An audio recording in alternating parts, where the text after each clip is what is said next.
Southeastward from the Cape, off the distant Crozets, a good cruising ground for right whalemen, a sail loomed ahead, the Goni, Albatross, by name.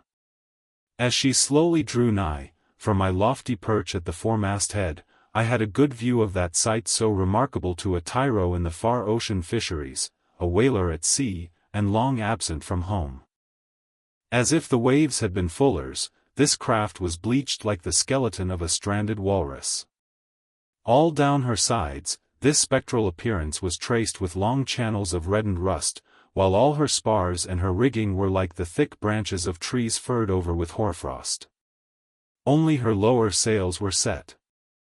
A wild sight it was to see her long-bearded lookouts at those three mastheads. They seemed clad in the skins of beasts, so torn and bepatched the raiment that had survived nearly 4 years of cruising.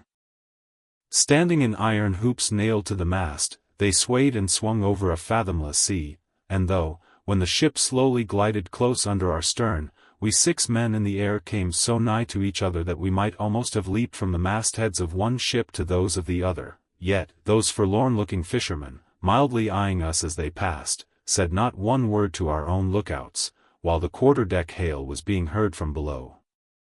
"Ship ahoy! Have ye seen the white whale?"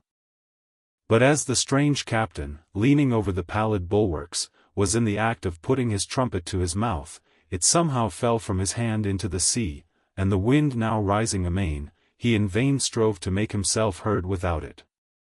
Meantime his ship was still increasing the distance between.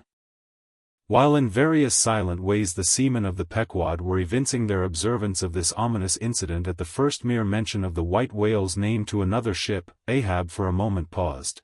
It almost seemed as though he would have lowered a boat to board the stranger, had not the threatening wind forbade. But taking advantage of his windward position, he again seized his trumpet, and knowing by her aspect that the stranger vessel was a Nantucketer and shortly bound home, he loudly hailed, "Ahoy there! This is the Pequod, bound round the world. Tell them to address all future letters to the Pacific Ocean. And this time 3 years, if I am not at home, tell them to address them to." At that moment the 2 wakes were fairly crossed, and instantly, then, in accordance with their singular ways, shoals of small harmless fish, that for some days before had been placidly swimming by our side, darted away with what seemed shuddering fins, and ranged themselves fore and aft with the stranger's flanks. Though in the course of his continual voyagings Ahab must often before have noticed a similar sight, yet, to any monomaniac man, the various trifles capriciously carry meanings. "Swim away from me, do ye?" murmured Ahab, gazing over into the water. There seemed but little in the words, but the tone conveyed more of deep helpless sadness than the insane old man had ever before evinced. But turning to the steersman, who thus far had been holding the ship in the wind to diminish her headway, he cried out in his old lion voice, "Up helm! Keep her off round the world! Round the world!" There is much in that sound to inspire proud feelings, but whereto does all that circumnavigation conduct?